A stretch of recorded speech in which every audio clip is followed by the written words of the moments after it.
me. I like that. When I was young, I had 2 pair of leaves. Besides that, the pinstripes and the gray.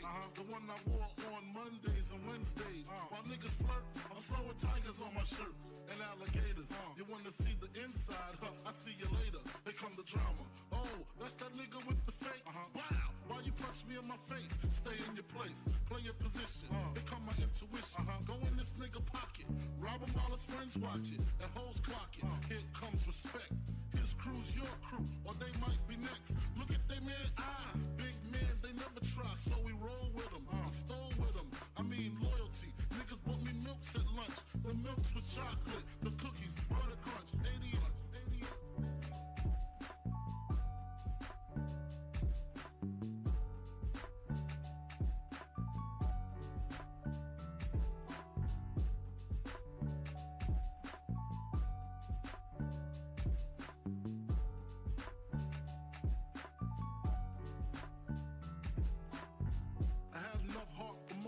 Long as I got stuff for most of them soft. Even when I was wrong, I got my point across. They depicted me the boss. Of course, my orange box cutter make the world go round. Plus I'm fucking bitches ain't my homegirls now. Start stacking, dabbled in crack, gun packing. Nickname Medina, made the scenes, took my Ninas. From gym class to English, pass off for global. The only nigga with a mobile. Can't you see like total? Getting larger in waist and taste. Ain't no telling where this felon is heading. Just in case, keep a shell at the tip of your melon. Clear the space. Your brain was a terrible thing to waste.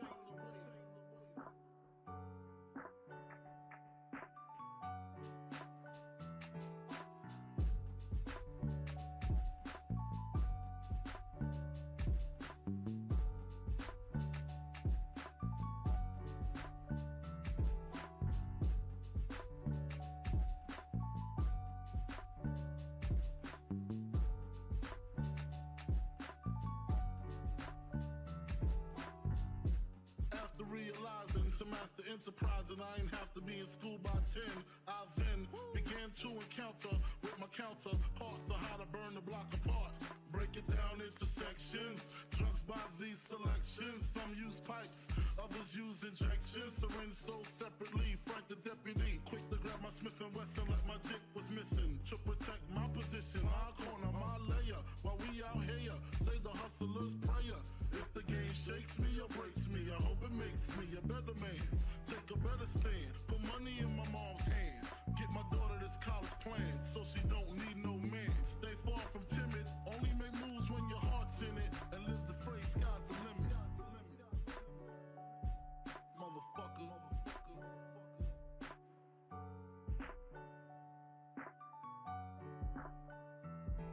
88.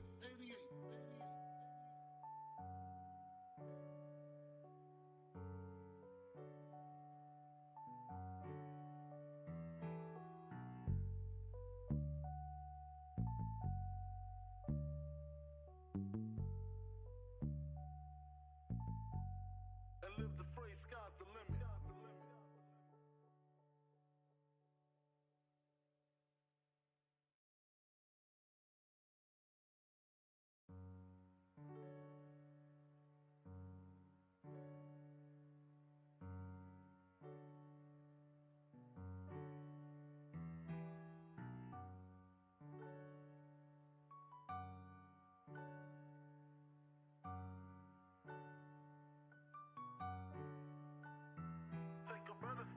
Put money in my mom's hand.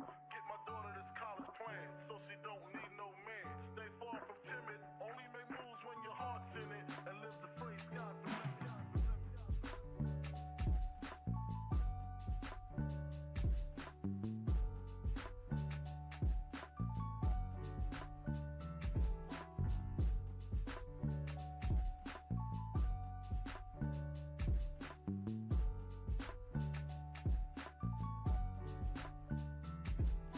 Never been as broke as me.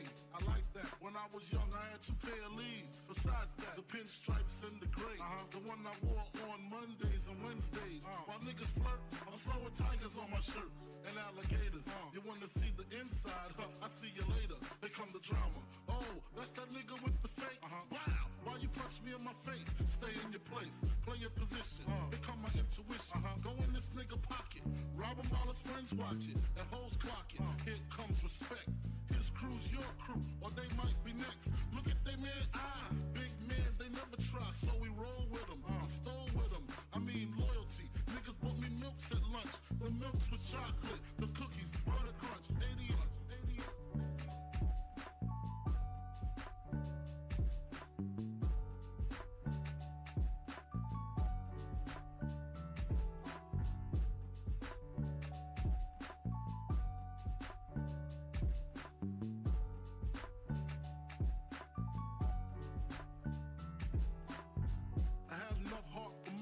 Long as I got stuff for most of them soft. Even when I was wrong, I got my point across. They depicted me the boss. Of course, my orange box cutter make the world go round. Plus I'm fucking bitches ain't my homegirls now. Start stacking, dabbled in crack, gun packing. Nickname Medina, made the scenes, took my Ninas. From gym class to in-glass, pass off for global. The only nigga with a mobile. Can't you see like total? Getting larger in waist and taste. Ain't no telling where this felon is heading. Just in case, keep a shell at the tip of your melon. Clear the space. Your brain was a terrible thing to waste.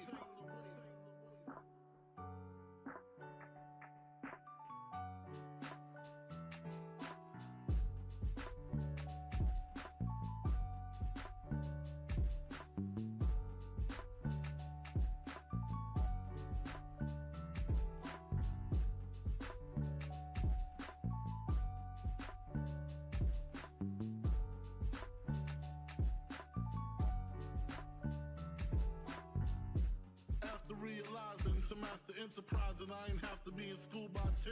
I then began to encounter with my counterparts on how to burn the block apart. Break it down into sections. Drugs by these selections. Some use pipes, others use injections. Syringe sold separately. Frank the deputy, quick to grab my Smith & Wesson like my dick was missing. To protect my position, my corner, my layer. While we out here, say the hustler's prayer. If the game shakes me or breaks me, I hope it makes me a better man. Take a better stand, put money in my mom's hand. Get my daughter this college plan, so she don't need no man. Stay far from timid, only make moves when your heart's in it. And live the phrase, sky's the limit. Motherfucker.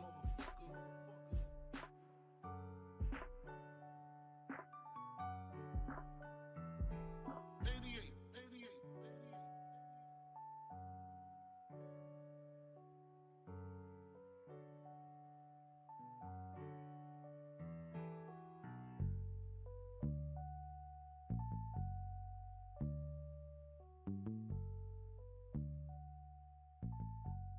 And live the phrase, sky's the limit.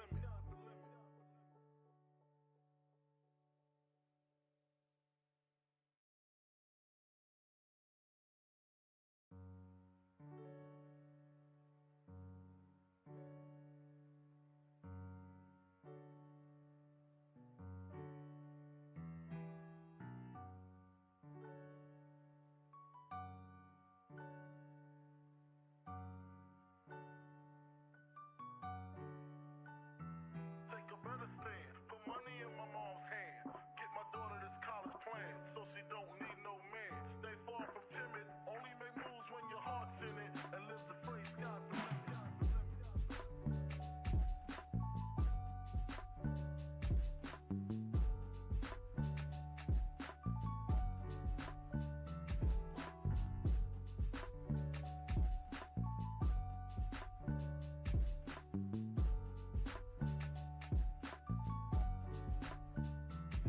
A nigga never been as broke as me. I like that. When I was young, I had 2 pair of leaves. Besides that, the pinstripes and the gray. The one I wore on Mondays and Wednesdays. While niggas flirt, I'm throwing tigers on my shirt and alligators. You wanna see the inside? I see you later. They come the drama. Oh, that's that nigga with the fake. Wow, why you punch me in my face? Stay in your place, play your position. Become my intuition. Go in this nigga pocket, rob him while his friends watch it, and hoes clock it. Here comes respect. His crew's your crew, or they might be next. Look at they man, big man, they never try, so we roll with them, stole with them. I mean loyalty. Niggas bought me milks at lunch, the milks with chocolate, the cookies, butter crunch, 80.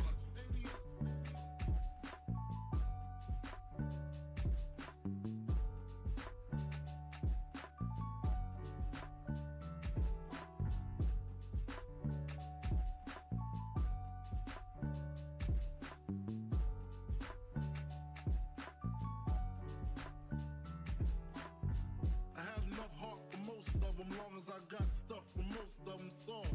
Even when I was wrong, I got my point across. They depicted me the boss. Of course, my orange box cutter make the world go round. Plus I'm fucking bitches ain't my homegirls now. Start stacking, dabbled in crack, gun packing. Nickname Medina, made the scenes, took my Ninas. From gym class to English, pass off for global. The only nigga with a mobile. Can't you see like total? Getting larger in waist and taste. Ain't no telling where this felon is heading. Just in case, keep a shell at the tip of your melon. Clear the space. Your brain was a terrible thing to waste.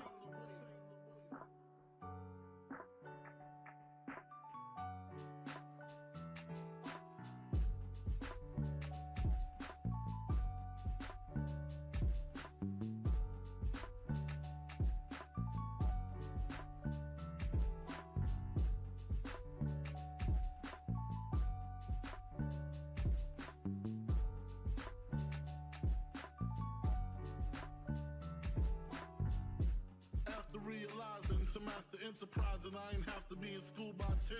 I then began to encounter with my counterparts of how to burn the block apart. Break it down into sections. Drugs by these selections. Some use pipes, others use injections. Syringe sold separately.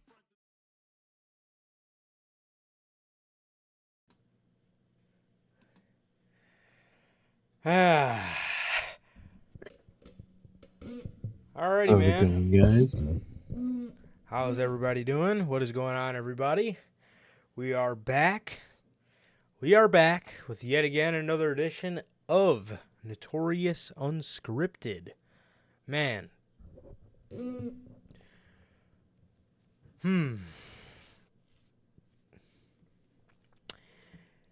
Well.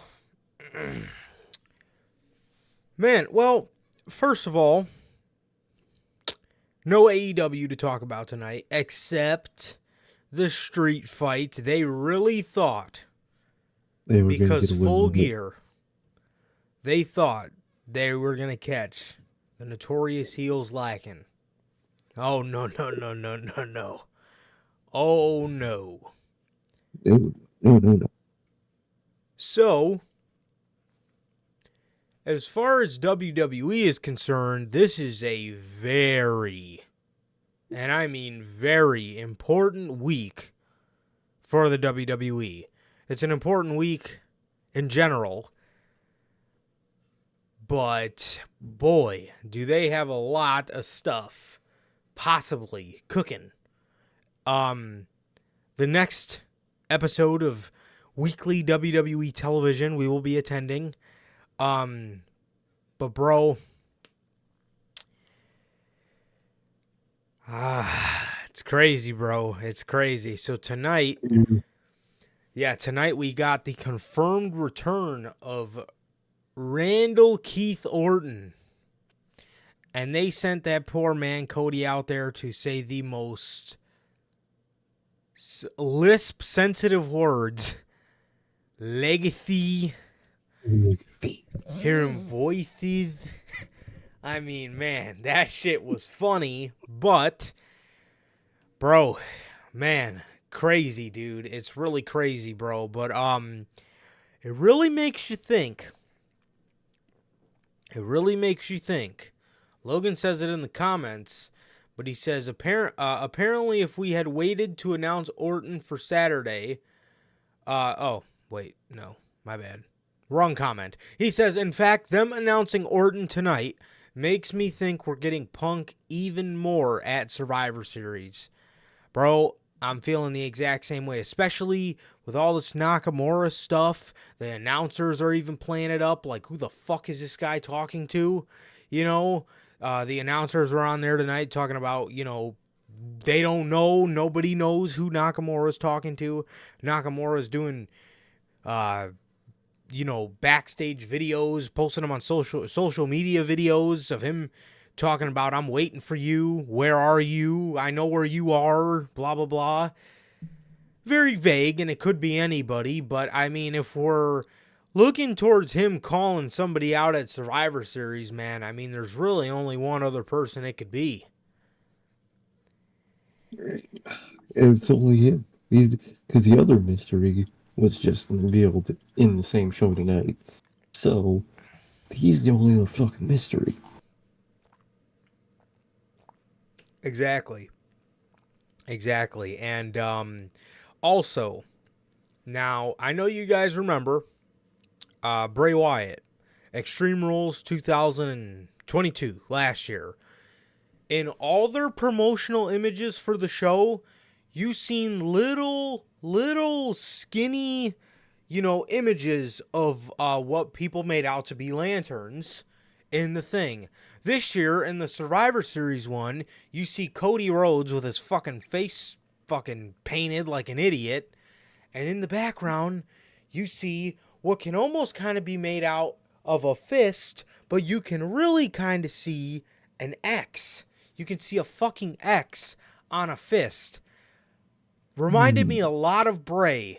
A lot of the Bray return and how Triple H likes to put these teases in there, dude. And I really think, I really think I think we're gonna see him, bro. Dude, I'm getting my hopes up. I hope so. I think we might, dude. I really think we might, and I hope we do.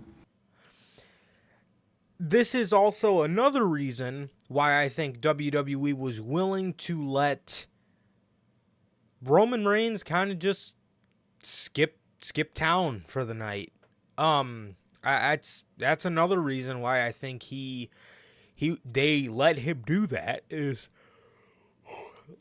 because they know not only are they going to have Orton to make up for it, but the real big name I think that they have to, make up for it is CM Punk. And I don't know, man. I'm starting to feel it a little bit, but we'll definitely, hopefully, keep seeing teases and whatnot, bro. But I wouldn't be surprised, man. I would not be surprised if he came out at the end of the show, dude, or even in the middle or wherever they want to put him. I wouldn't be surprised if he's there in general. Exactly, man. Exactly. I think we'll see him in some capacity, man, and I really hope so. Definitely, man. Definitely. But yeah, man, I don't know, dude. I don't know. I'm really starting to feel like we're going to see him there, especially now that they gave in the beginning of the week, they gave their Survivor Series, or at least what was their original Survivor Series surprise away.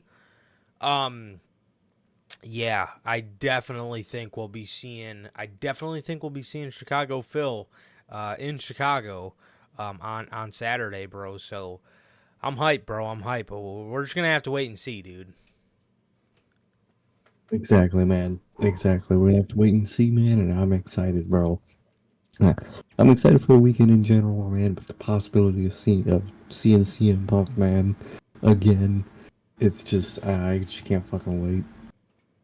Definitely, dude. Definitely. It's gonna be exciting, dude. It's gonna be really exciting. So,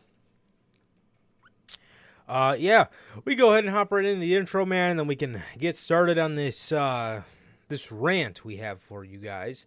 Alrighty, man. So, what is going on, everybody? We are back with yet again another edition of the Notorious podcast and another edition of Notorious Unscripted. This is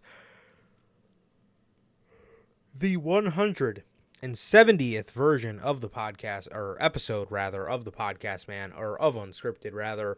And with that, if this is your first time watching, guys, do not know,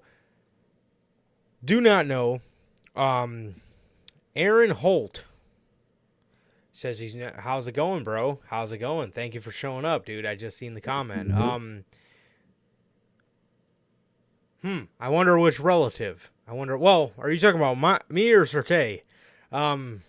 Which one of our relatives? I'm very interested to know. But nonetheless, thank you for joining, and we love having you here, bro. So thank you for joining us, man. But if this is your first time watching, guys, do not know how the show works. Every Monday we are on here live every Monday night after Monday Night Raw with Notorious Unscripted, and every Friday at 4 p.m. Central we are on here with the news, man. Also, if you guys did miss this past Friday's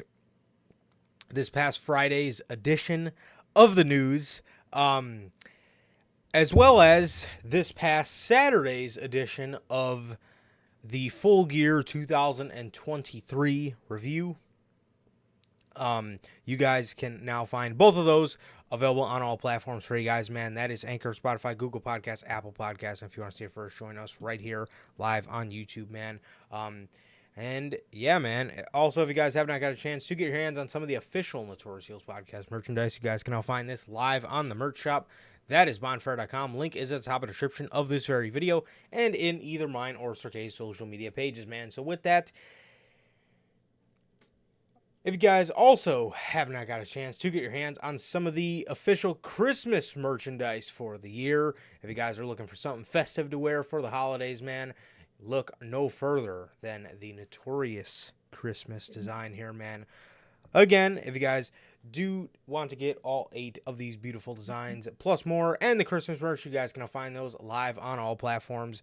Or live on, I am fucking this all up. Live on bonfire.com. Link is at the top of the description of this very video, man. Also, if this is your first time watching, guys, do not know who we are here at the Notorious Heels Podcast. I am Johnny Mayhem, one half of the host of this very show. And as for the other half, we got my man Sir K here. How's it going, man?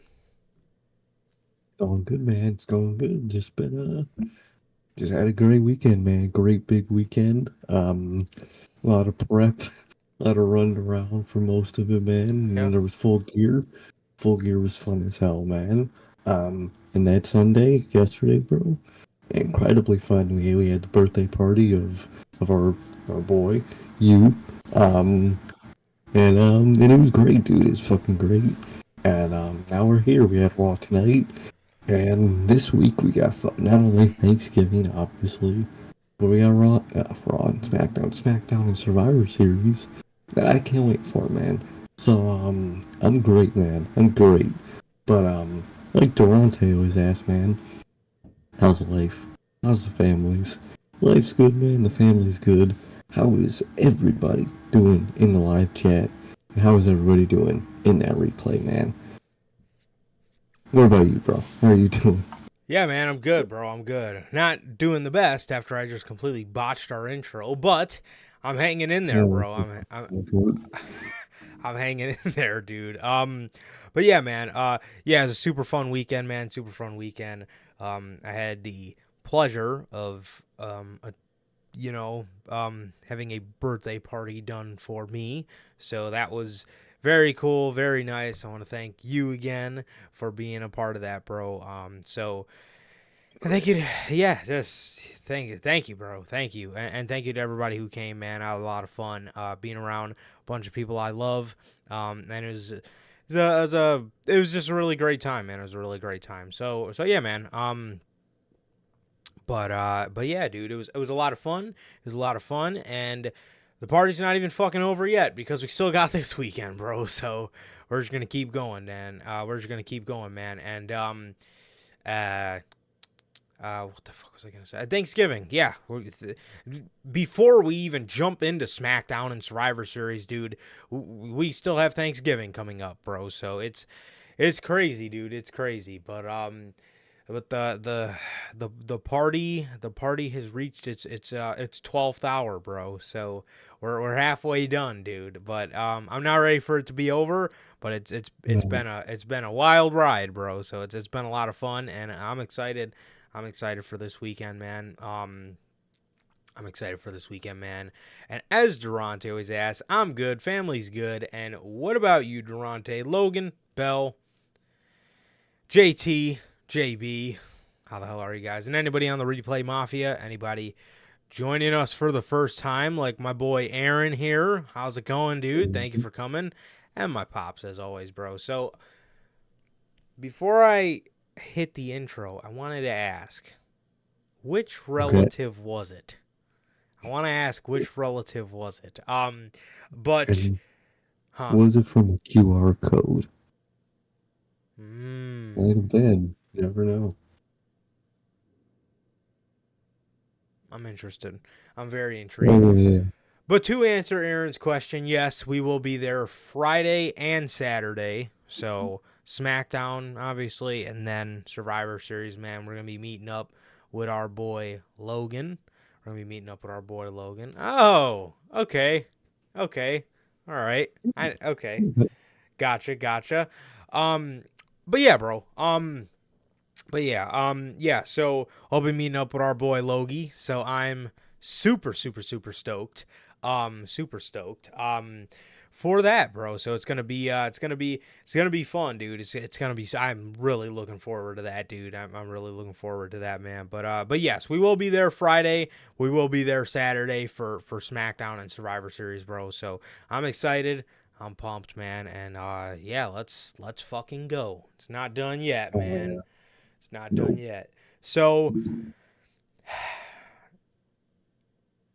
dude, maybe we will, bro. If you see me, I mean, obviously you know what I look like, so you know what Sir K looks like, dude. So yes, please, absolutely, don't hesitate to say hello. Don't hesitate to say hello, man. So I'm excited, bro. I'm excited nonetheless. But yeah, yeah, we got a lot to talk about here today, bro. We got a lot to talk about, man. We got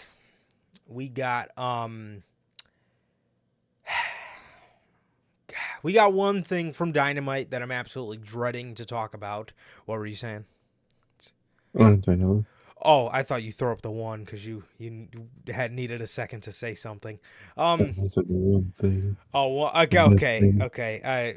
Dude, I'm so out of it today, bro. I've spent the whole day opening. I haven't opened any of my figures that I've gotten for a month.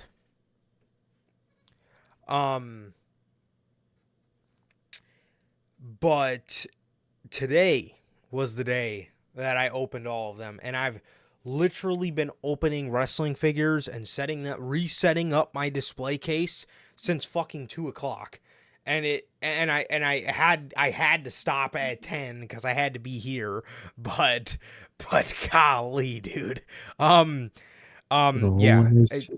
it's been a whole shift. It's been a whole shift, and it definitely has. But it's been fun, bro. It's been fun, and I've enjoyed every second of it, bro. So it's been fun, and it's coming out great. I'm almost done. I have a little bit more to do. But yeah, I'm excited, dude. I'm excited. Yeah.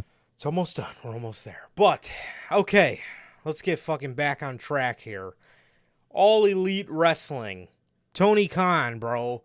This motherfucker really thought that he was trying to catch us lacking here. He really thought putting on this street fight before Full Gear meant we were just going to skip over it because usually we don't talk about Dynamite or Raw or SmackDown after a pay-per-view because it's useless. Or before a pay-per-view, man. Or before a pay-per-view, rather.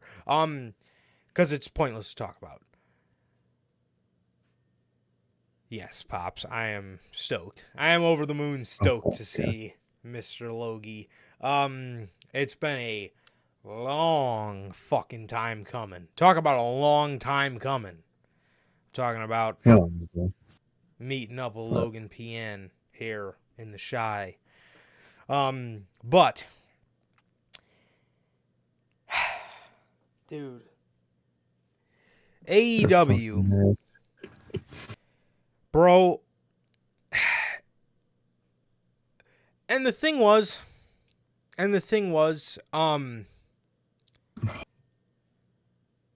did see that, Logan. That shit was stupid as fuck. Oh no. Wait, what was the reason? I think I watched a video like a week ago, so I don't really remember, but it was something about, he didn't want to purposely take the title, from Jay White and give it back to, Max because he said something about how bad that would make Max look or something. Logan might be able to explain it better because I think he just watched it, but it was fun. It was some stupid ass shit, bro. Does Damian Priest look any worse when Sami Zayn gave him back the fucking Money in the Bank briefcase? I mean, what? No, he didn't look bad at all. What? And dude, Max should have got that thing back like 3 weeks in, 4 maybe. But bro, a month and a half? Come on, dude. One in a goddamn half. It looked absolutely pathetic seeing Jay White run around with the AEW World Championship. Meanwhile, MJF has everybody gunning for that title, and he's defending that title. So it was about how MJF should take it back from him in the ring, and giving it back to him might make him look weak. Yeah, that... Good fucking God. Swerve and Hangman... Yeah, seriously. Swerve and Hangman had a really good segment. I just want to get that out of the way. I want to acknowledge that a little bit. They had a really good segment. Hangman's just an incredible promo. Okay, so now what we're here to talk about.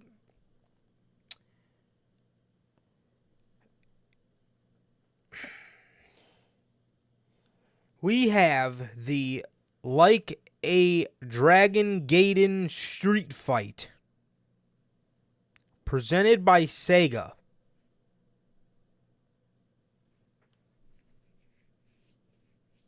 Ladies and gentlemen, we have Kyle Fletcher, fucking Brian Cage, Will Hobbs, and Takeshita versus Evolution, or fucking a group that seems to think that they are Evolution-esque, of Kota Ibushi, Kenny Omega, Chris Jericho, and Paul White. Walking up in suits and shades out the limo and shit, like, bro, who do you think you are? I am so sick. I am so fucking sick of Tony Khan being such a money mark. Mm-hmm. That was literally this shit like this is every reason why we hated Vince McMahon. Maybe not every reason, but it's a big chunk of the reason. Vince is the kind of guy that thinks fucking if something's for money, then we'll do anything for it. And then the opposite of it, or it's either he will take money to do anything, or he thinks he can throw money at anything to make everything okay. And it's both of them.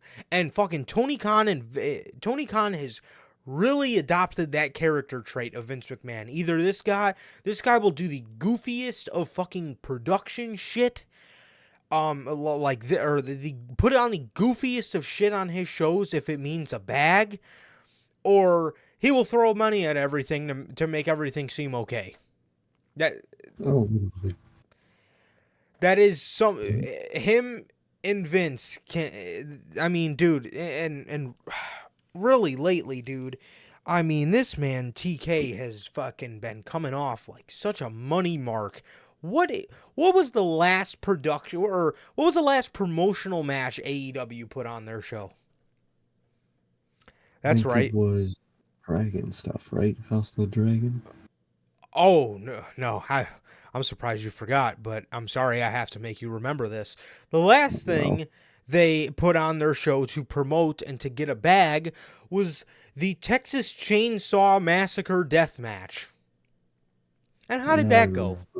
How did that turn out? Shit.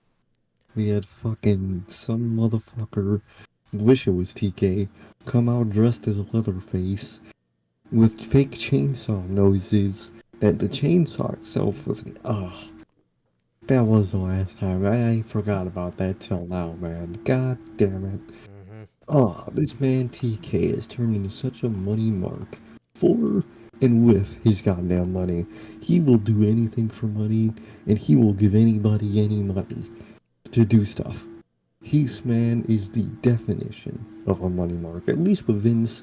For the most part, unless he really liked you, he wouldn't just give anybody money and just go do shit. But this man TK tosses that shit around like nothing, man. And in the early days of AEW, it was a good thing because he did it wisely. And now he's just throwing that shit wherever. Yeah, well, correction. Vince would throw the money at you, but if he didn't think you were worth it, he would release you in the middle of a pandemic. No, exactly. So he cared about his money, but the Vince cared about it at a whole different level. But yeah, like, dog, This match.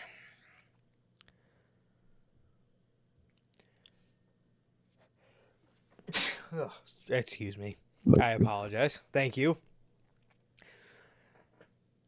This match was another one of those fucking AEW promotional matches that suck. Dude, what do you even say for stuff like this? The only thing to put this match into perspective, Kota Ibushi was riding a bicycle and hitting people with a pipe, driving the bicycle around the ring. Yeah.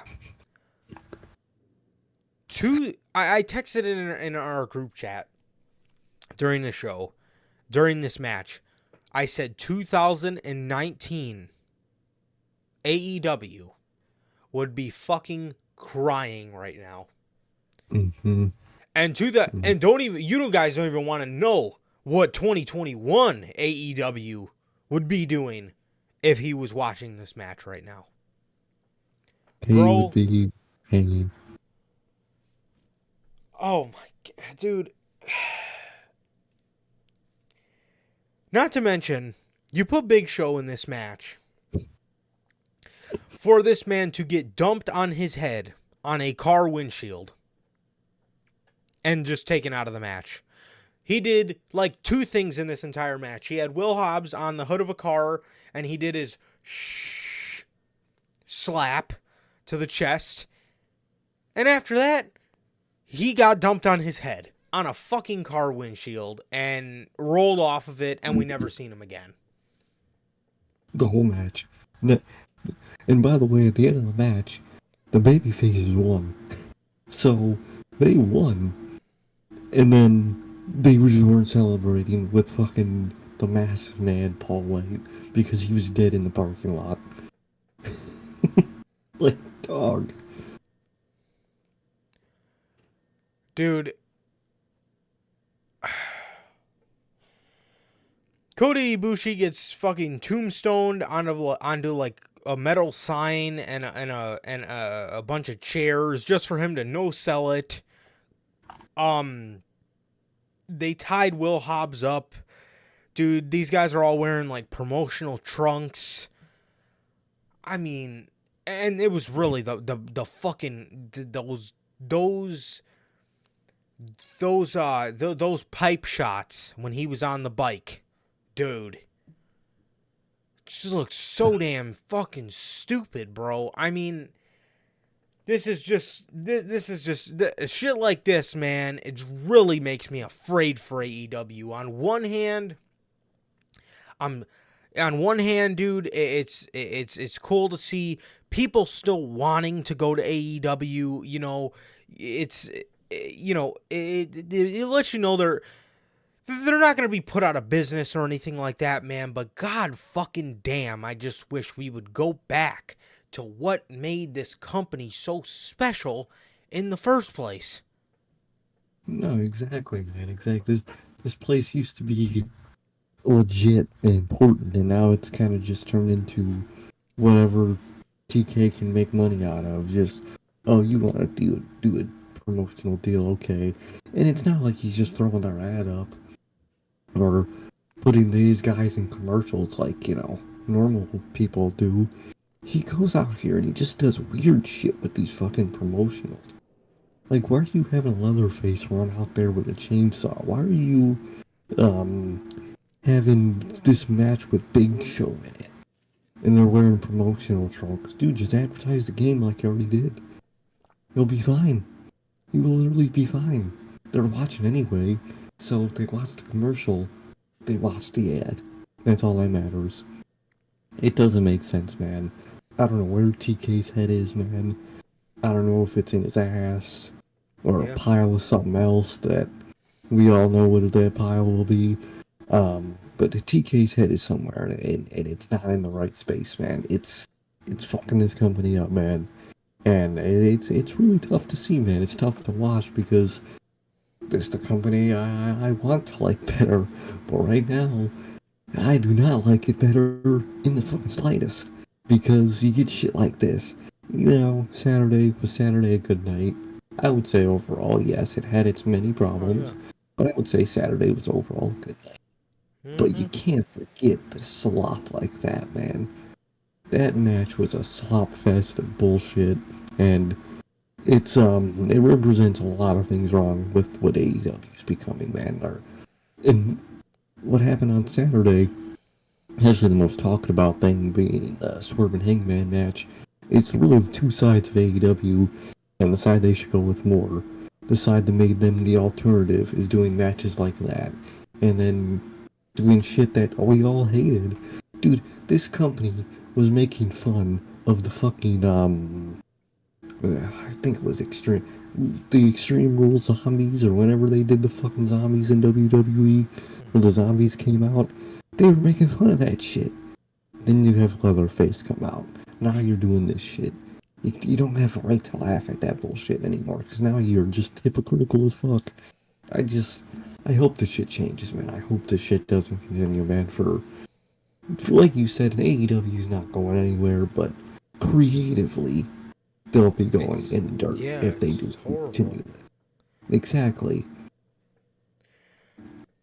Definitely, dude. And it's just like nine times out of 10, dude, like when you would watch AEW back in the day, you would say to yourself with joy, dude, you would never see some shit like this on WWE. And now, and now, how much WWE stuff do you watch and you say, oh, typical WWE shit? Not really that much anymore. But how many times do you say that when you watch fucking Dynamite? A lot more. I mean, look at the Full Gear main event. Is that not some WWE shit if I've ever fucking seen any? Is that not some WWE shit? That illogical ass, nonsensical looking. Dude, hardly when you watch WWE anymore do you say, oh, this is just some typical WWE garbage, some typical WWE shit. Do you say it here and there? Obviously, but I mean, at least the fucking company's match. It's some WWE shit on WWE television, so you expect it.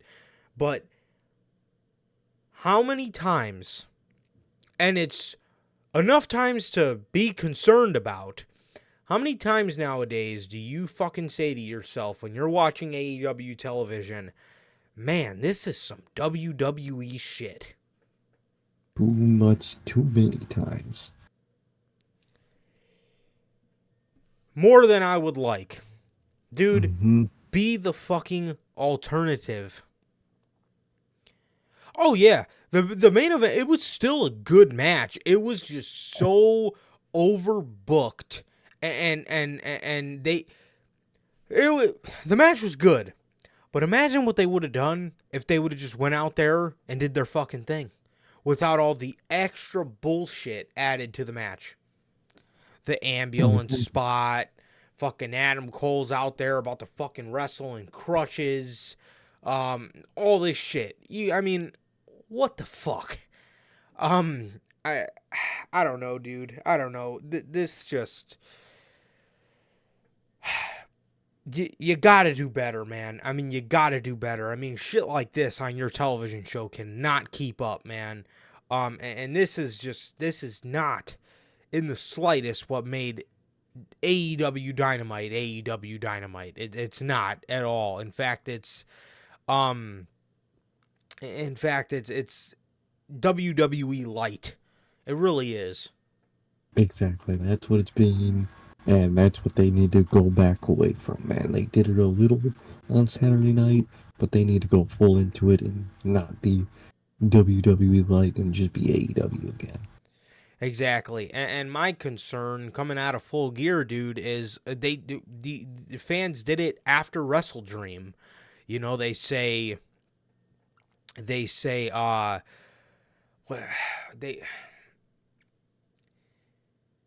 that's their thing. statement show. I was looking for the word. Every pay-per-view AEW puts on, they go, oh, well, that's a statement show. AEW's back. Are they really? No, we've been gone for a while, and there soon gonna be no coming back if you continue this fucking route. Exactly, and it's it's incredibly concerning. It's incredibly concerning, and if you're not concerned about it, then there's no way you can say you care about the AEW product, or at least you were a fan in the beginning. Because if you were watching AEW from the start, like we were, you would know that this is not in any fucking juncture what any of us fell in love with. This is the exact opposite. But I don't know, dude. I don't know, but it's, you say that was some WWE shit more watching AEW than you watch WWE, like I said, and I don't know, man. I don't know. That main event especially was very concerning on Saturday with all just the extra bullshit added to it, man. I mean, could it use a little bit of it? Sure it could have, dude, but for as much as they put in, I mean, half of the fucking match was just spent with stuff that didn't make sense. Or at least half of the spots they did in the match just acted like they didn't make any sense. Exactly, it really fucking did, man. And many choices like that have been in a lot of AEW stuff lately. It really has, bro. It really has. So AEW, that was pretty much it for AEW, man. And now for some WWE.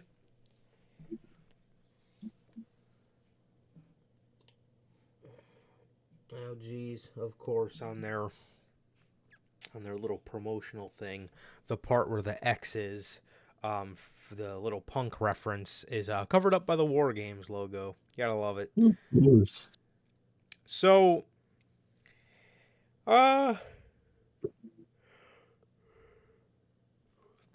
nothing really happened on SmackDown.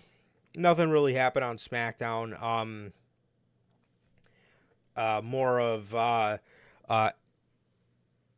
Knight and the Bloodline. More of LA Knight and the Bloodline. I mean, I really wish that I totally understand not having Roman wrestle as much, but man, just some SmackDowns, dude, just if you could just be there to cut a promo. I mean, he did it a year ago with the whole honorary use stuff. Like, if he could just have that schedule, it'd be perfect. Like, showed up bi-weekly. But, like, this whole, like, missing 5 week shit, it's a little too much. I mean, I'm not saying I dislike the guy for it, but, like, it's just a little too long for me. I just think he's too good right now to be missing this much television. No, exactly. I think he is. We should at least see him a little bit. Yeah, he doesn't have to be on every single week, but at least be on in general. At least have your presence felt. Mm-hmm. It's felt like he's not even there, man, and that's not a great way to go about that. Again, like you said, it's not no dig on him. It's a dig on the way they're going about all this. Yeah, it's like, geez, I know you don't got nothing for the guy to do, man, but like LA Knight's been, I feel like he's been fucking fighting Jimmy Uso and Solo Sikoa forever, dude. It's like, I get, like, dude, if he wants to take 2 weeks off or a week off here and there, that's cool, man. But like, golly, I miss the guy, bro. I miss the guy, and the whole 5 week thing is just a little much, man. It's a little much. Triple H also put Axiom on the main roster versus Dragon Lee. So that was a pretty good match, and that got some exposure for Axiom, as well as another good contest from Dragon Lee. So that was cool, man. I heard it's really bothering Triple H how it is perceived that Mexicans and Japanese people can't succeed in WWE, or at least a perception that they can't succeed in WWE. So it's very good that Triple H is wanting to get a grip on that and fix that. So that's nice. No, exactly, man. That's good to see, and that's good to hear, man. I think he could easily fix that perception. Man, I mean, when he had Prime NXT, did anyone think like that? Not at all, man. Especially when it came to like Nakamura. Yeah. That man was the NXT guy in 2017, man. And it was dope. Oh man, I miss that shit. But definitely, man. God, I miss that shit. It sucks, cause dude, I can't care about it now, bro. I just can't care about Nakamura now. And I hate that I feel that way because he's a phenomenal talent. But it's like you just can't feel it. It's like WWE Claudio Cesaro. He was phenomenal, and he's a phenomenal wrestler and person and promo. But you're just looking at him like, I don't fucking care. How could I care? It's one of those things, man, and it sucks to see. But I definitely think Triple H could definitely counter that and change that perspective. And I think he will, man. And you keep stuff up like that, man. And Mr. Santos over there, you know, he might have multiple last names according to some people, but I think they could do it, man. I think they could do it.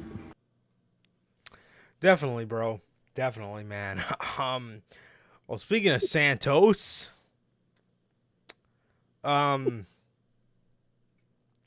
he had his first promo after the split.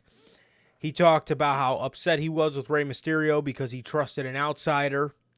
He took Carlito's side over his. He talked about how he knows Rey is laying up in a hospital bed, nursing his knee, and he hopes that Rey never comes back. He hopes that Rey Mysterio gets an infection and they have to amputate his leg. Damn. Holy fuck. Did it really hurt you that bad? Golly, bro. What did he do, bro? I don't even know what he did. Bro just believed Carlito, even though he really didn't. He was just trying to defuse the situation, but I don't know. I guess Santos took it as he took his side, and bro snapped. So Zelina came out there, talked about how, you know, it wasn't supposed to be this way and stuff, and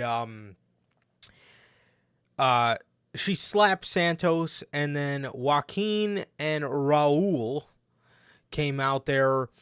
Santos said that he was with them since day one. They're supposed to be family. They're supposed to be legato.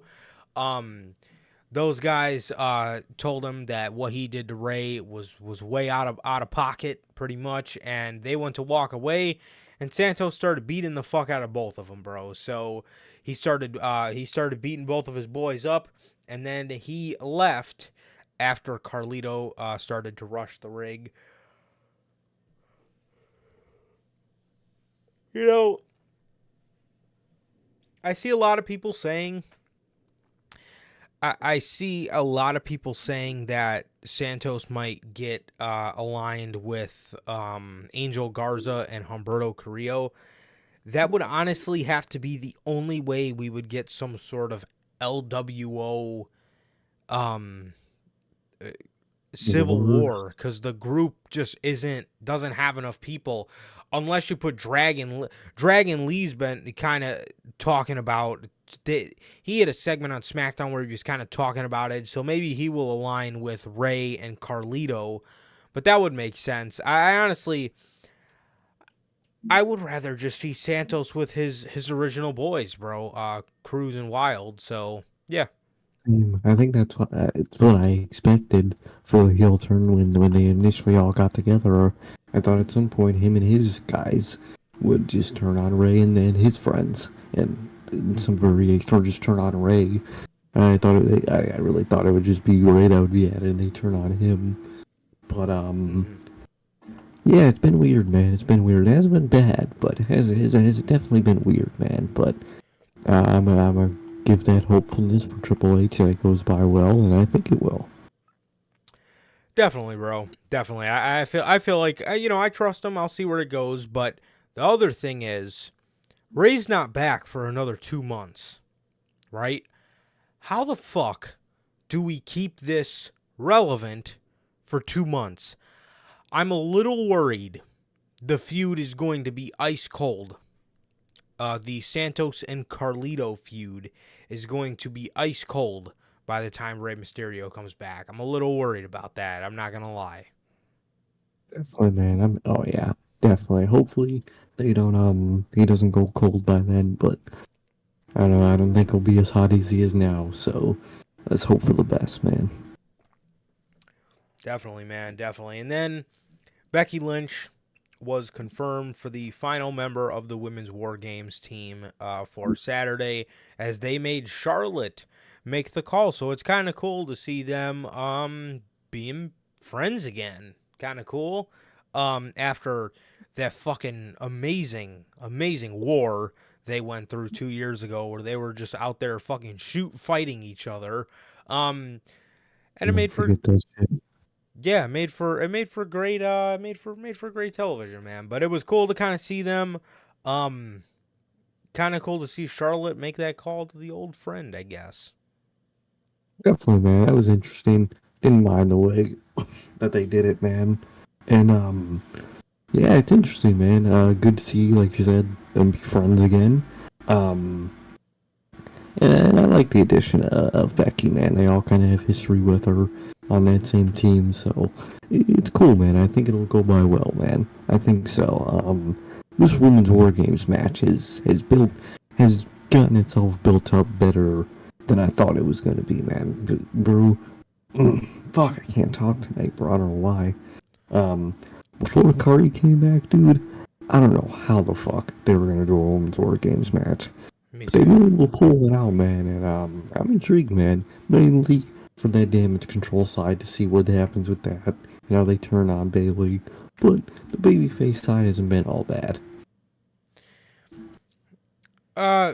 Yeah, definitely, bro, definitely. However, one thing I will say about the Women's War Games match, bro, Shotzi looks so out of place on that team, dude. She looks so fucking out of place, man. She really does. Why is she here, bro? Why? You get so many women, you could switch her out with anybody. Seriously. Yeah, so that was pretty much everything from SmackDown. Monday Night Raw opened up with Drew McIntyre talking about what he did last week, his heel turn, as they say.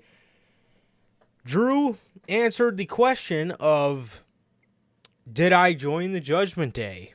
Look at that. Answering questions that people want answered. Look at that, man. Look at that. Drew McIntyre was out there and he said, people want to know, did I join the Judgment Day? He says, no. In fact, I don't like any of them. But what was appealing was getting Jey Uso inside of a cage. He said, people have told me for such a long time that I need to get over it. Well, no, I'm not going to get over it. His family took something away from me in a moment in time where I had all of my family there, but nobody gave a damn about that. He says for the people booing him right now, he does not care, because if they are booing him over what he did, then they were never fans in the first place. Jey Uso then came out there, and the Judgment Day backed him up, and then the rest of the babyface team started to come out, and right before they were about to start fucking fighting each other, Adam Pearce said, if anybody touches each other, this War Games match is getting called off. And then he said that is everybody except for the two men, whichever two men it ends up being, in the War Games advantage match. So that was that. And then we would end up coming to find out later in the night that it was Jey versus McIntyre in the main event for the War Games advantage. How are they finding the women's War Games advantage, may you ask? Well, they're doing a Ruffles ad where you can fucking take a poll and find out who's getting the advantage for the War Games team. All right, Tony Khan. Good lord, man. Okay. It's fucking stupid as shit. Like, why?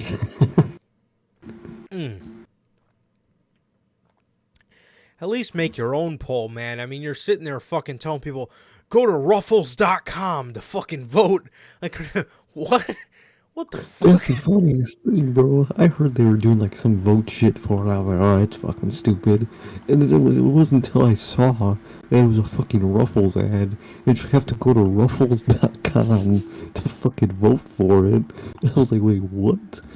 That is some stupid ass shit, bro. That is stupid as hell.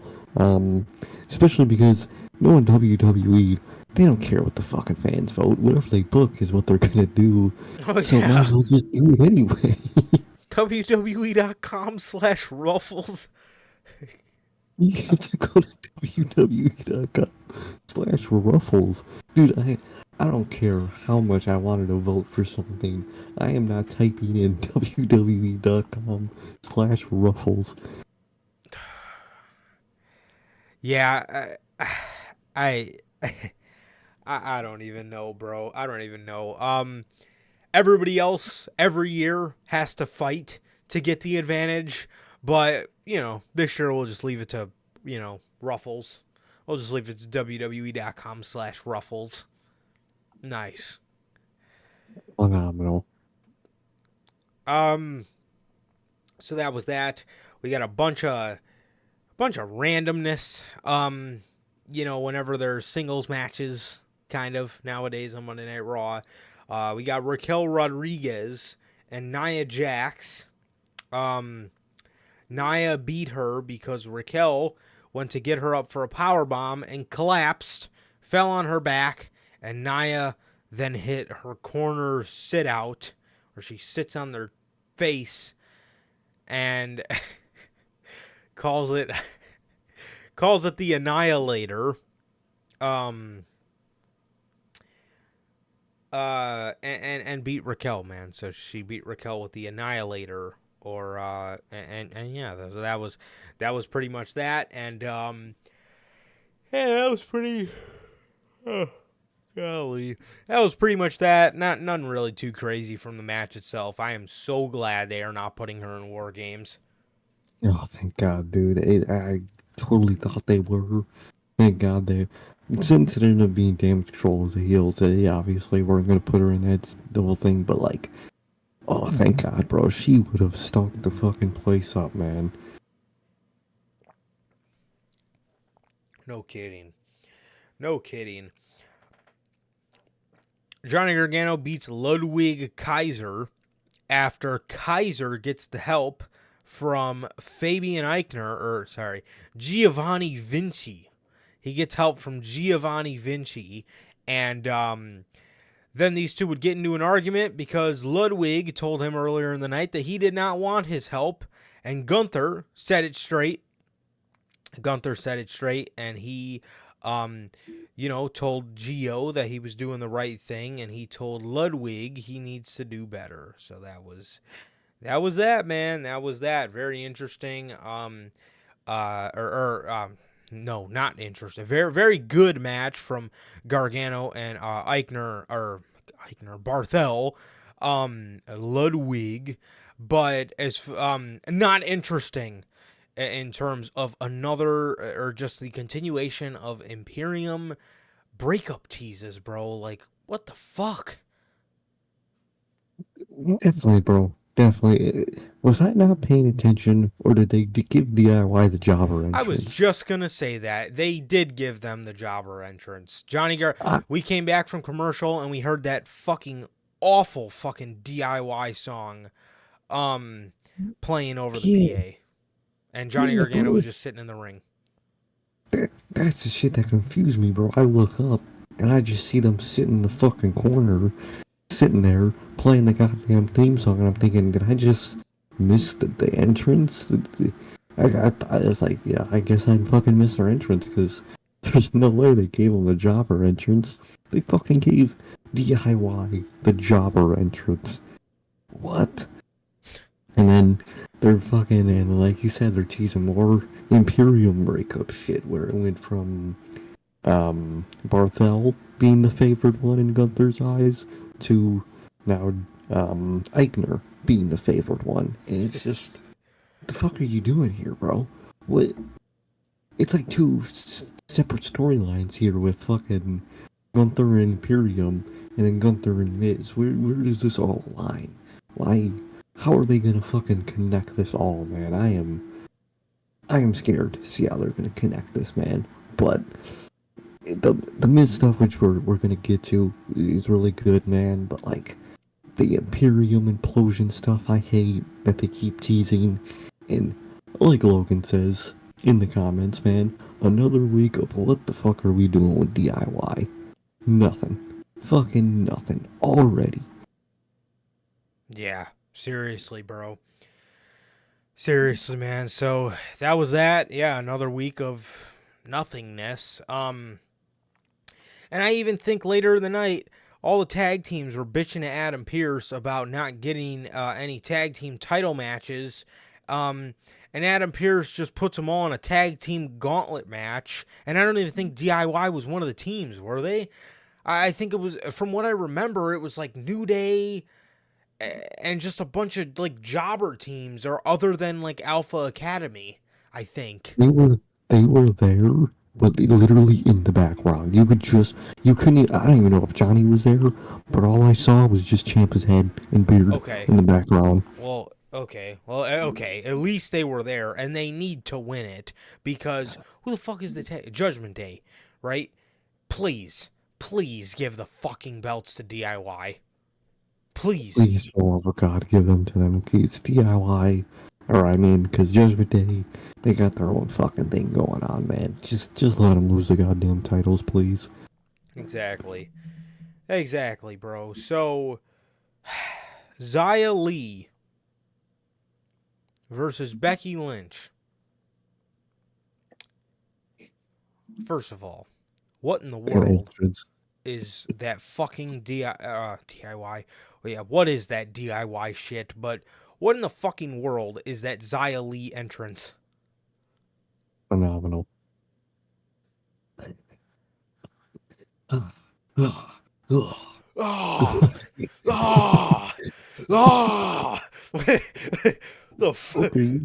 What the fuck are we doing, bro? She's like a fucking 7-year-old playing with a fucking yardstick, pretending it's a sword in their bedroom. The fuck are you doing?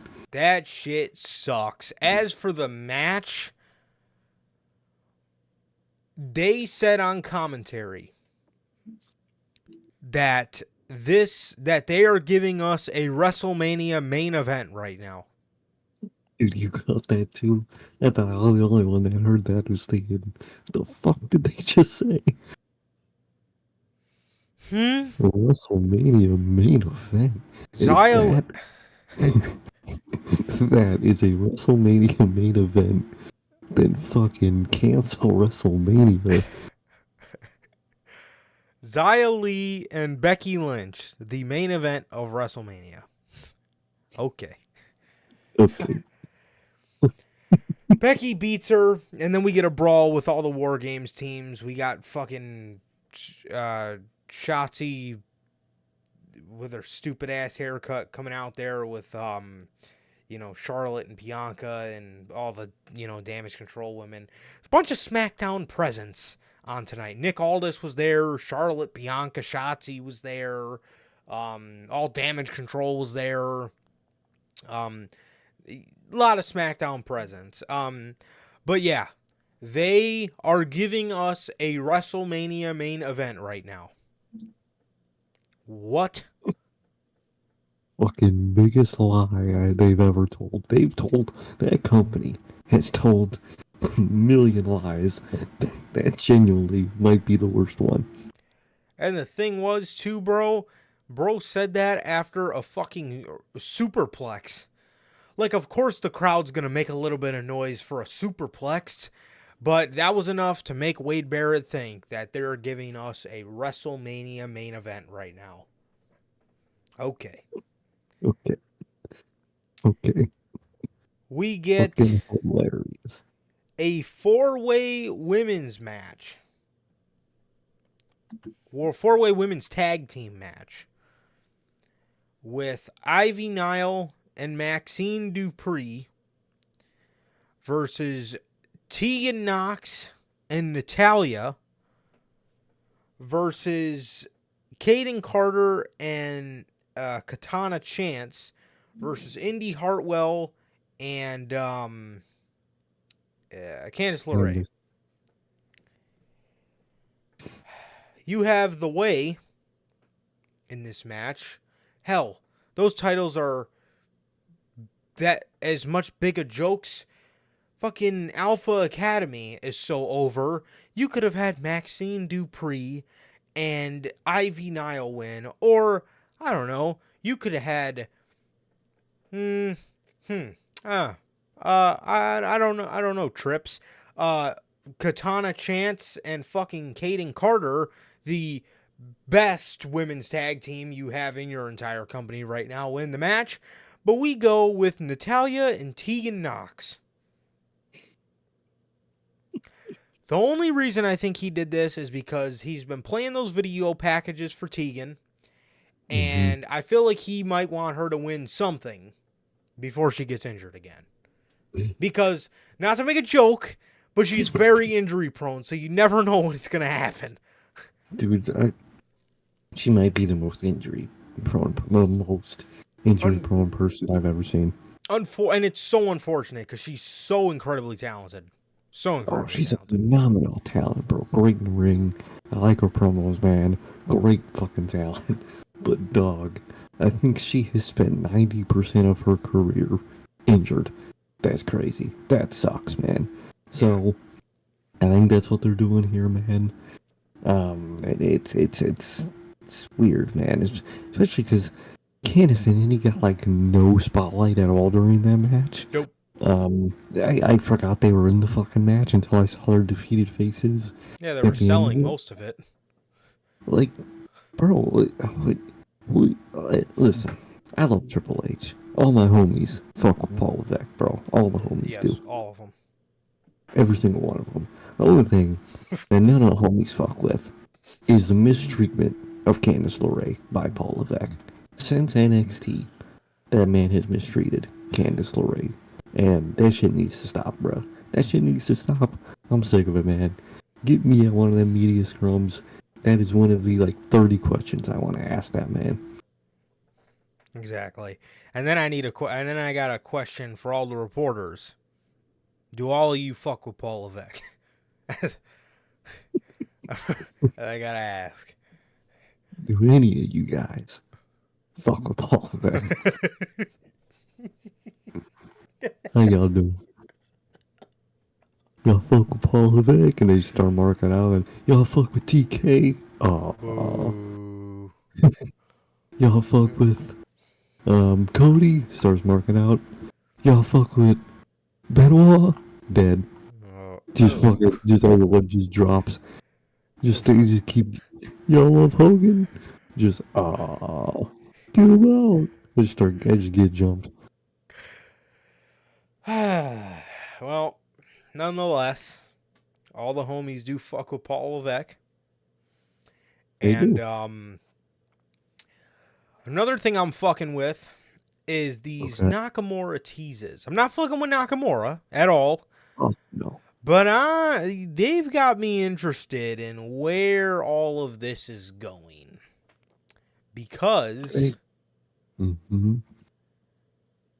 don't know, man. I think this might have something to do with a little Chicago Phil going on here.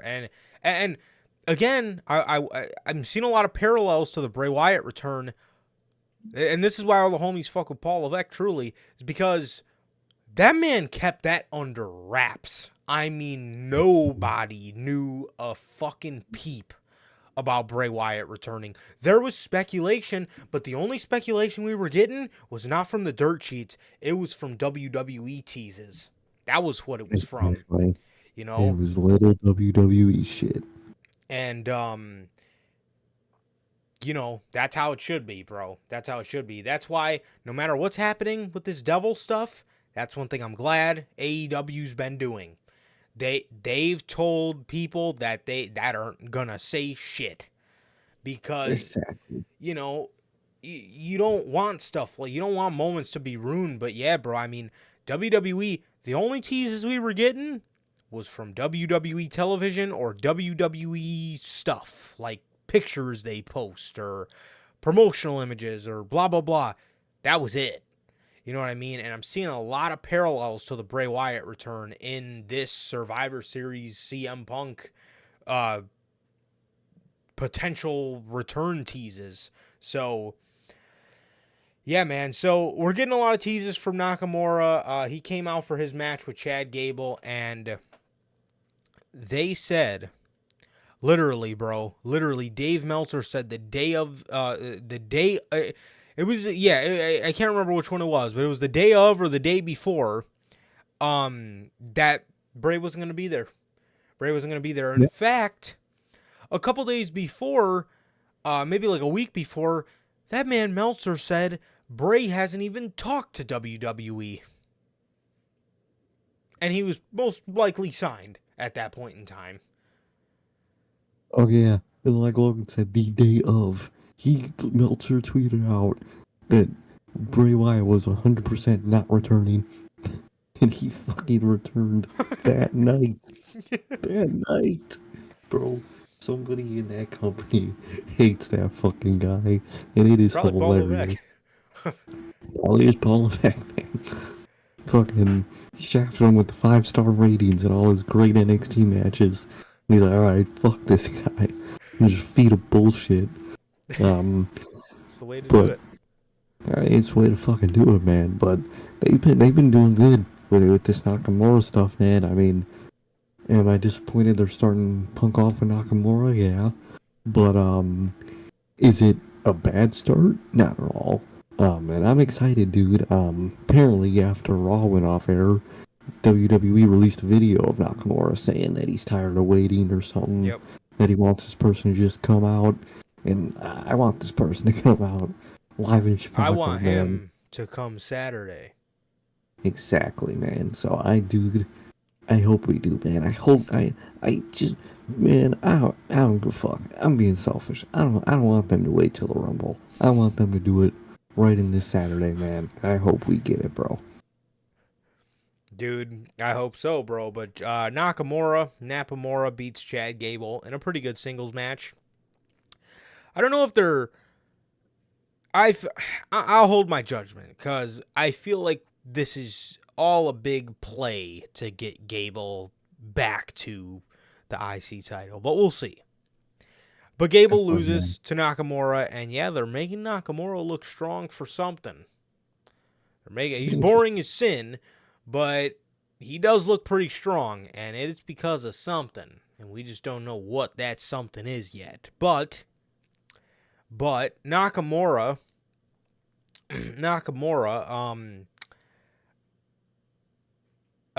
beat Chad Gable clean here, and that was it, bro.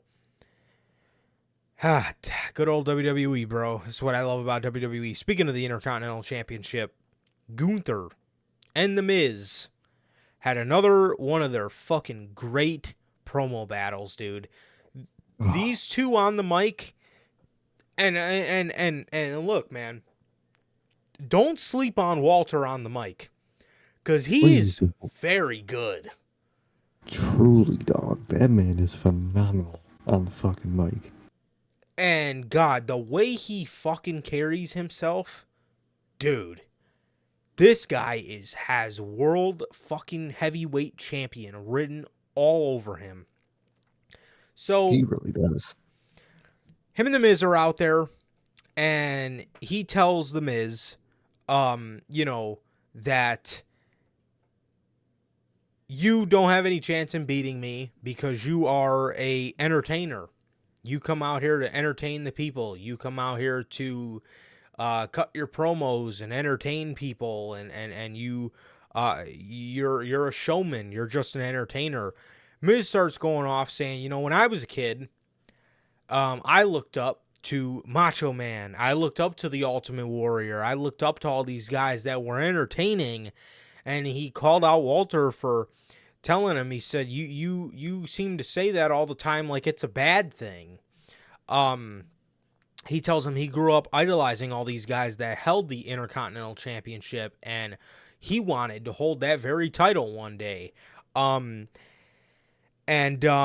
Walter then clapped back at him and was telling him that, all you were just a bullied kid in school.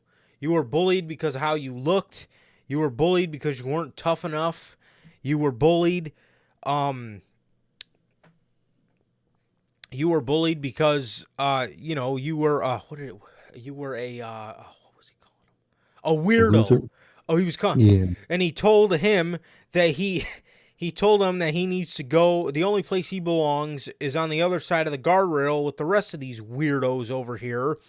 And he said, the problem with you is you weren't bullied enough. Dude. That man was going hard. I shit you not, starts muffing Miz in his face. Just starts fucking muffing him. And he's like really muffing him, dude. He's pushing his face in, dude, and he's muffing the shit out of this man, and he's yelling, come on, do something about it.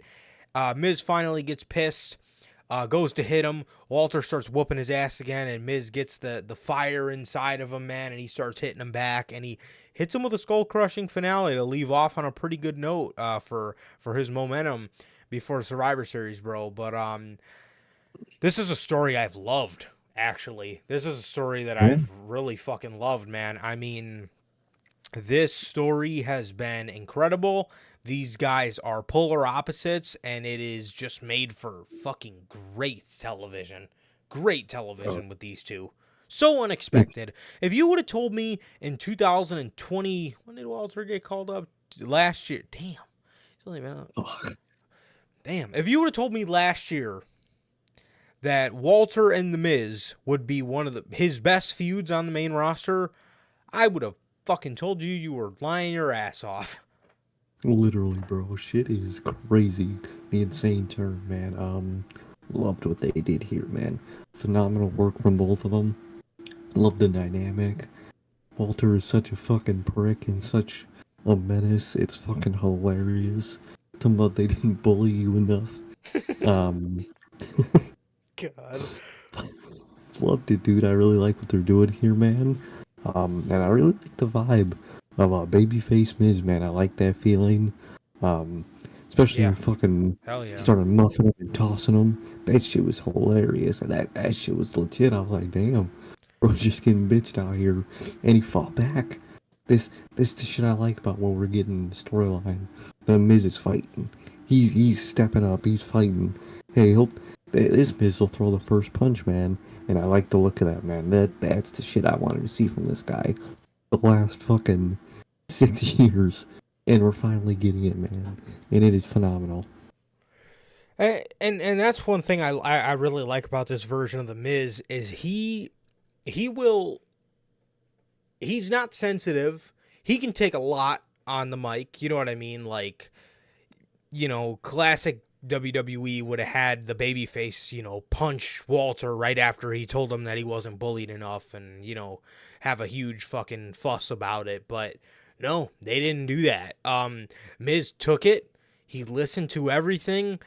He even fucking got muffed in the face 3 times, and he finally fucking hit his ass, bro. So I really like, where he's headed as a babyface, and I really like the Miz. That's this version of the Miz that's not a pussy, because I've been so sick of Miz being a pussy, for the better part of his entire career. But I loved it.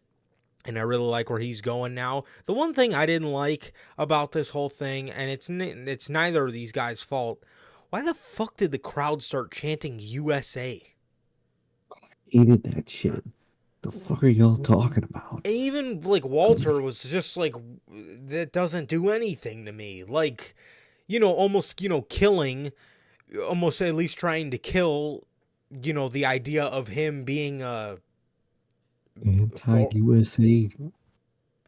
Like, he doesn't fucking hate The Miz because he's American. He fucking hates The Miz because he thinks he's a little pussy and he fucking wants to bully him some more because he apparently wasn't bullied enough when he was a kid. Like, what? Exactly, man. Oh, That shit I really didn't like. Walter also made almost kind of poked fun at them kicking him out of the locker room and fucking Benoit bullying him. Oh yeah, that shit was hilarious, bro. Fucking A, the goat. So yeah, that was just a complaint of mine. I'm just sitting there like, how does fucking Walter give you the vibe of an anti-American, like, what? I don't understand, man. Literally, his mission statement is to fucking restore order into professional or restore respect and order back into professional wrestling, and you chant USA. A little fucking stupid. I really don't want. And if I'm thinking of anybody to fucking represent the United States of America, I'm not really gonna fucking think about the Miz. I'm gonna think about fucking Cody Rhodes or something. Exactly. Fucking miss. Oh, wait, what? Fuck. So yeah, I didn't understand. So that's really my only minor complaint. But that wasn't even from them. And Walter even shut it down immediately because it doesn't make any sense. But no, this is real good, man. This is real good. I love this segment and another promo segment where I think these guys hit it out of the park again. So yeah, I loved it, man. I really did. Really, man. I thought it was phenomenal, man. I can't wait to see how this goes. Definitely, dude. Definitely, bro. So, in the main event, we did get Drew McIntyre versus Jey Uso. They put on a pretty good match, but Drew McIntyre just abruptly won with a Future Shock DDT, and that was enough to put Jey Uso away. Both sides came out after the match, and Cody said the guy that we need for our fifth member picked up the phone, and I have a lot of history with this man. Some people might say me and him have a legacy, or as Cody says, a legacy. Crowd fucking pops huge. They start chanting Randy. Cody says, I see you guys are looking at us like we're prey. But I can assure you, with this guy on our team, we are the apex predators. And then he said, and I see all these people, they seem to know who it is. They seem to think they know who it is. Well, I don't think they're hearing any voices. He says, I think they are right. And the crowd goes off the air. Or the show goes off the air. It's Randy Orton. We all know it's going to be Randy Orton. Sir K had a minor complaint that I agree with, but he was the first to mention it to me privately, so I'm not going to steal his take, but just know I agree with Sir K on this one. Yeah, man. The ending was awesome. You know, they're hyping everybody up. Cody's marking out. He's saying all the catchphrases, man. And then right as he says the last catchphrase about hearing the voices, I just fucking Armageddon just fucking starts. Rock just cuts off air. And I'm thinking, dog, you set this whole fucking episode up around this moment, and you don't give us the fucking moment. I get, you know, it sells us on, you know, watching, you know, the pay-per-view, possibly SmackDown, whatever. But dog, we're watching it anyway. Not only because the show's hot, but we're watching it anyway. I'm fucking going to the goddamn show. You don't give us Randy Orton. You spent that whole episode building up to Randy Orton and his return, and you didn't fucking do it. You just say, oh yeah, it's him. Like, I get, and there's reason, I get the reason, but I hate it. They don't want CM Punk chance during, during Survivor Series and leading up to that moment. First of all, if you plan on having the guy show up anyway, why the fuck would they chant his name if he's not in the match? Because if some Nakamura anything gets announced for Survivor Series, and and the person is still a mystery for Survivor Series, then they're not going to be chanting CM Punk or expecting CM Punk to be in that match. They're going to expect him to show up against Nakamura. And you wouldn't have gotten CM Punk chants at all if we would have seen Randy Orton tonight. Why didn't we at least see Randy Orton tonight? I don't get that at all, man. That kind of annoyed the hell out of me. But other than that, it was a great moment, man. And I cannot wait to see him, actually, for real, at Survivor Series, man. I really can't wait. Exactly. You're absolutely correct and all of that. And, you know, if I'll tell you what, by the end of the show, you're going to be getting CM Punk chants either way, if he's not there or if he is there. So, I mean, to address Logan's comments real quick. First of all, before I get onto the Continental Classic, I just realized AEW, I can't believe it because they're tradition junkies, but AEW did not do the Full Gear Eliminator title tournament thing they normally do. Oh, yeah, they did. So, yeah, to get a fucking world title shot at Winter is Coming. And the Continental Classic, they announced that these were going to be AEW's best in-ring competitors. I love Mark Briscoe. I think he's amazing. I think he's obviously a part of one of the greatest tag teams to ever do it. But I'm sorry, he is not one of AEW's. I mean, what? Like all those names. And you pick Mark Briscoe. I love the guy. He's phenomenal, but he's not one of the best in-ring guys you got. No, he's just not. No, yeah, and I love Mark Briscoe. That's a fact, bro. But that didn't make much sense whatsoever. But yeah, I mean, I don't know. It's like they're AEW concept, and I think they did it like that last year with the Full Gear Eliminator tournament. Like they didn't start announcing the names until the week before. Yeah, like a week before, and then at that point they couldn't even finish the tournament. No focus in their shows whatsoever. Oh, dude, none whatsoever. No focus at all, man. It's really tough to see, man. It really is.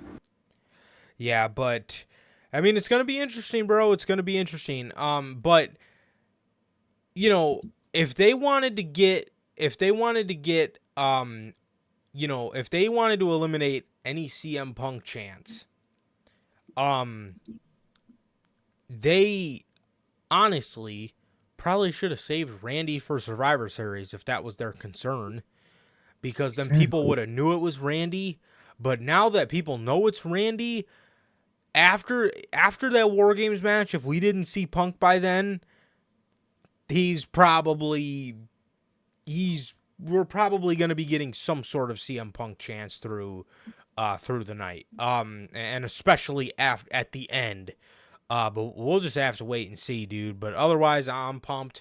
Man. But that's pretty much everything for this episode of Unscripted, man. That's pretty much everything, man. Exactly, man. Exactly. Pretty good week. Overall, because of the pay-per-view, good week for AEW.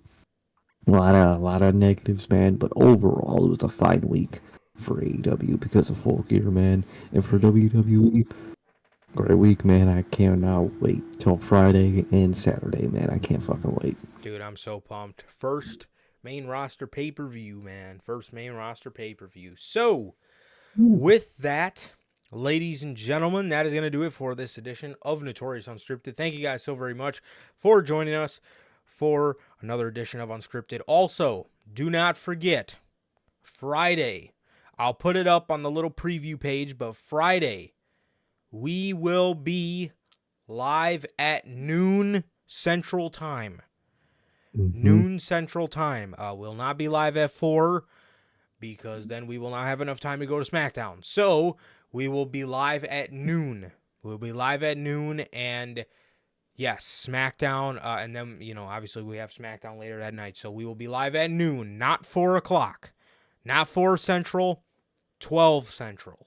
So please remember, and we will be hanging out with you guys then. But I'm so very excited for this weekend. I'm so very excited for this weekend. And, dude, I'm fucking pumped, bro. So let's fucking go, man. But with that, that is going to do it for this edition of the Notorious Heels podcast. That is going to do it for another great edition of Notorious Unscripted. Thank you guys so much for tuning in. Thank you guys so much. Thank you guys.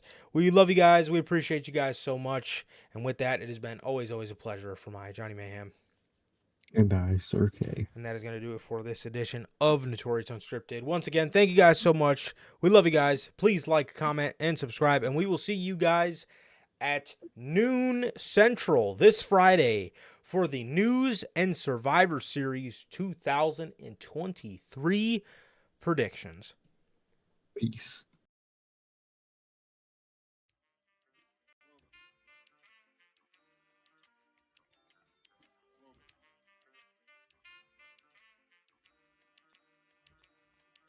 I used to get deals on the bitch. Now I throw shields on the dick to stop me from that HIV shit.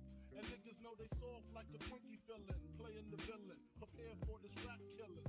Biggie Smalls is the illest. Your style is played out like Arnold, and that's what you talking about, Willis. The thrill is gone. The black Frank White is here to excite. Throw dick to dice. Bitches are like I'm playing